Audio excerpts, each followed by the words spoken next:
Una sa lahat, ako si Clayne Aisha Trinidad Gorospe at kasama ko sa Dubai, United Arab Emirates ang aking mga magulang at kapatid.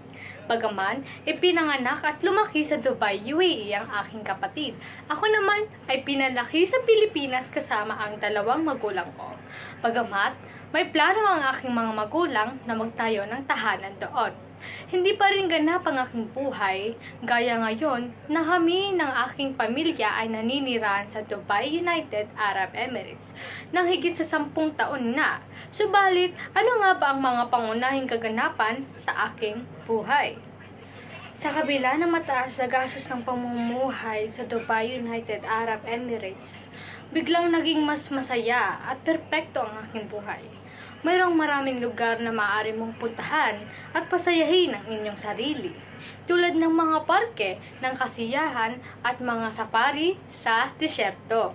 Ang pinakamadali at pinakamalulutong na mga sandali sa aking buhay ay kapag sa wakas ay makikita mo ng personal ang iyong iniidolo o kapag sa wakas ay papasok ka na sa isang arena at mag-i-enjoy kasamang maraming tao kasamang iyong mga paboritong individual. Hindi may papahayag ng mga salita kung gaano ako kasaya na makakasaksi sa ganitong kahangahangang sandali sa aking buhay. Kahit na ito ay isang maliit na bagay lamang para sa akin. Bukod pa rito, ang pagtuklas sa pinakamahuhusay ng mga kaibigan sa buong universe ay nagbigay sa akin ng higit na kaligayahan kaysa anumang iba pang panahon sa aking buhay. Matapos maranasan ang mga pagtataksil mula sa mga taong pinagkatiwalaan ko, sa wakas ay natagpuan ko ang pinakamahusay at nakapagpapatmotibong kaibigan na kailanman kong nakilala.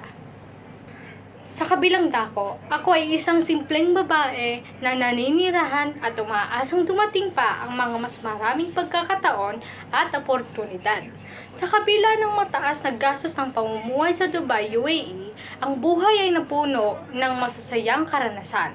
Nagalok ang lungsod ng maraming atraksyon tulad ng mga safari sa disyerto at mga parke ng kasiyahan na nag-aambag sa kabuuang kasiyahan. Kasama sa pinakamalulutong na mga sandali ang pagkakita sa mga iniidolo sa unang pagkakataon at pagpapahayag ng enerhiya sa mga arena kasama ang mga pinamahal kong kaibigan. Bagaman tila maliit ang kanilang kalikasan, ang mga karanasang ito ay nagdudulot ng malalim na kaligayahan. Bukod dito, ang paghahanap ng tunay at nakapagpapamotibong mga pagkakaibigan sa kabila ng mga nakaraang pagtataksil ay nagpalamuti sa buhay sa mga hindi inasahang paraan. Yun lamang po sa lahat. Salamat sa pakikinig.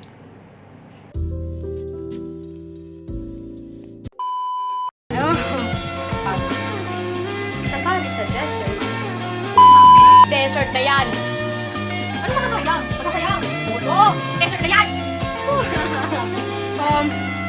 Kaya mo, hindi ko na kaya. Lapit na yun eh!